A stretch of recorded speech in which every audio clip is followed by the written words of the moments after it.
ಸದ್ಯ ರಾಜ್ಯದಲ್ಲಿ aunty communal force ರಚನೆಯ ಕುರಿತಾಗಿ ರಾಜ್ಯ ಸರ್ಕಾರ ಗಂಭೀರವಾಗಿ ಚರ್ಚೆಯನ್ನ ನಡೆಸ್ತಾ ಇದೆ. ಇನ್ನು ಈ ಬಗ್ಗೆ ಗೃಹ ಸಚಿವರು ಕೂಡ ಪ್ರತಿಕ್ರಿಯೆಯನ್ನ ಕೊಟ್ಟಿದ್ದಾರೆ.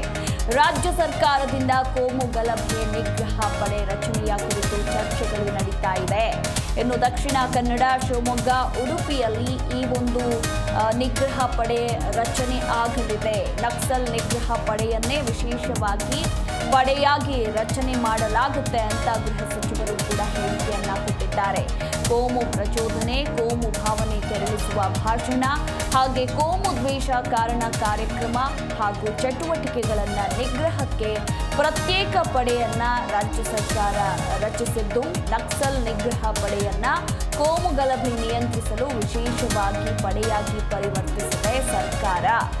ಈ ಕುರಿತಾಗಿ ಚರ್ಚೆಗಳು ನಡೀತಾ ಇದ್ದು, ಈಗಾಗಲೇ ರಚನೆ ಕೂಡ ಮಾಡಿದ್ದಾಗಿದೆ. ರಾಜ್ಯ ಸರ್ಕಾರ ಈಗ ಕೋಮು ಗಲಭೆಯ ನಿಗ್ರಹ ಪಡೆಯನ್ನ ರಚಿಸಿದೆ ಅಂತ ಈಗ ಖುದ್ದು ಗೃಹ ಸಚಿವರೇ ಈ ಕುರಿತು ಪ್ರತಿಕ್ರಿಯೆಯನ್ನ ಕೊಟ್ಟಿದ್ದಾರೆ.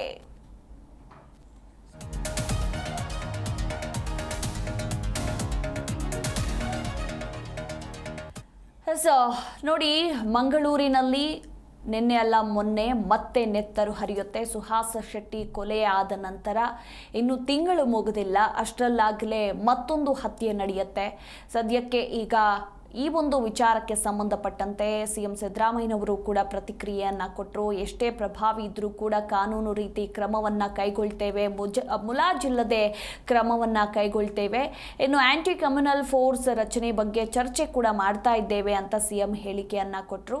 ಇನ್ನು ಮತ್ತೊಂದು ಕಡೆ ಈಗ ದಕ್ಷಿಣ ಕನ್ನಡ, ಶಿವಮೊಗ್ಗ, ಉಡುಪಿಯಲ್ಲಿ ನಕ್ಸಲ್ ನಿಗ್ರಹ ಪಡೆಯನ್ನ ವಿಶೇಷವಾಗಿ ರಚನೆ ಮಾಡಿದ್ದಾಗಿದೆ ಅಂತ ಗೃಹ ಸಚಿವರು ಕೂಡ ಹೇಳಿಕೆಯನ್ನ ಕೊಟ್ಟಿದ್ದಾರೆ.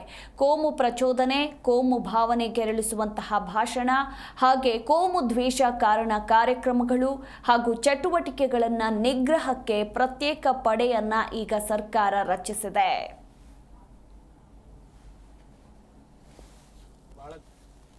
ಕೂಡ ನಾವು ಅಲ್ಲಿಗೆ ಡಿಪ್ಲಾಯ್ ಮಾಡಿದ್ದೇವೆ. ಸಂಜೆ ಸುಮಾರು 8:30 ಸಮಯದಲ್ಲಿ ಮಂಗಳೂರಿನಲ್ಲಿ ಒಬ್ಬ ವ್ಯಕ್ತಿಯ ಹತ್ಯೆಯಾಗಿದೆ. ಭಾಳ ಬರ್ಬರವಾಗಿ ಅವರನ್ನು ಕೊಲೆ ಮಾಡಿದ್ದಾರೆ. ಈಗಾಗಲೇ ಇದರ ಬಗ್ಗೆ ನಾವೆಲ್ಲ ಆ್ಯಕ್ಷನ್ ತಗೊಂಡಿದ್ದೇವೆ. ಯಾರು ಈ ಕೆಲಸ ಮಾಡಿದ್ದಾರೆ ಅವರನ್ನು ಯಾವುದೇ ಕಾರಣಕ್ಕೂ ನಾವು ಬಿಡೋದಿಲ್ಲ. ಮಂಗಳೂರು ಒಂದು ರೀತಿಯಲ್ಲಿ ಶಾಂತಿಗೆ ಬರ್ತಾ ಇತ್ತು. ಕಳೆದ 4-5 ದಿವಸದಿಂದ ಆಗಿದ್ದಂಥ ಘಟನೆ ಮತ್ತು ಇವತ್ತು ನಿನ್ನೆ ಆಗಿರುವ ಒಂದು ಘಟನೆ ಇಡೀ ದಕ್ಷಿಣ ಕನ್ನಡ ಜಿಲ್ಲೆಯನ್ನೇ ಒಂದು ರೀತಿಯಲ್ಲಿ ಬೆಚ್ಚಿ ಬೀಳಿಸಿದೆ. ನಾವು ಇದನ್ನು ಬಿಡೋದಿಲ್ಲ ಯಾವುದೇ ಕಾರಣಕ್ಕೂ ಕೂಡ. ಅವ್ರು ಯಾರು ಮಾಡಿದ್ದಾರೆ ಅವರನ್ನು ಈಗಾಗಲೇ 4 ತಂಡಗಳನ್ನು ರಚನೆ ಮಾಡಿ ಕಳಿಸಿದ್ದೇವೆ. ಅದನ್ನು ಅವ್ರನ್ನ ಸೆಕ್ಯೂರ್ ಮಾಡ್ತೇವೆ. ಈ ಘಟನೆಗಳನ್ನು ಆಗೋದಕ್ಕೆ ಇನ್ನು ಮೇಲೆ ಕೂಡ ಬಿಡೋದಿಲ್ಲ, ಯಾವ ಕಾರಣಕ್ಕೂ ಬಿಡೋದಿಲ್ಲ. ನಾನು ಮಂಗಳೂರಿನ ದಕ್ಷಿಣ ಕನ್ನಡ ಜಿಲ್ಲೆಯ ಜನತೆಗೆ ನಾನು ಮನವಿ ಮಾಡಿಕೊಳ್ಳೋದು, ಶಾಂತಿಯನ್ನು ಕಾಪಾಡಿ. ಸರ್ಕಾರ ನಿಮ್ಮ ಜೊತೆಯಲ್ಲಿದೆ, ಪೊಲೀಸ್ ಇಲಾಖೆ ನಿಮ್ಮ ಜೊತೆಯಲ್ಲಿರುತ್ತೆ. ಶಾಂತಿಯನ್ನು ಕಾಪಾಡೋದಕ್ಕೆ ಎಲ್ಲ ಪ್ರಯತ್ನವನ್ನು ಕೂಡ ನಾವು ಮಾಡ್ತೇವೆ ಅನ್ನುವಂಥದ್ದು. ಈಗಾಗಲೇ ನಾನು ಹಿರಿಯ ಅಧಿಕಾರಿಗಳು, ನಮ್ಮ ADGP ಲಾ ಆ್ಯಂಡ್ ಆರ್ಡರ್ ಅವರನ್ನು ಡೆಪ್ಯೂಟ್ ಮಾಡಿದ್ದೇನೆ. ಅವರು ಹೋಗಿದ್ದಾರೆ. ಈಗಾಗಲೇ ಹೆಚ್ಚು ಫೋರ್ಸನ್ನು ಕೂಡ ನಾವು ಅಲ್ಲಿಗೆ ಡಿಪ್ಲಾಯ್ ಮಾಡಿದ್ದೇವೆ.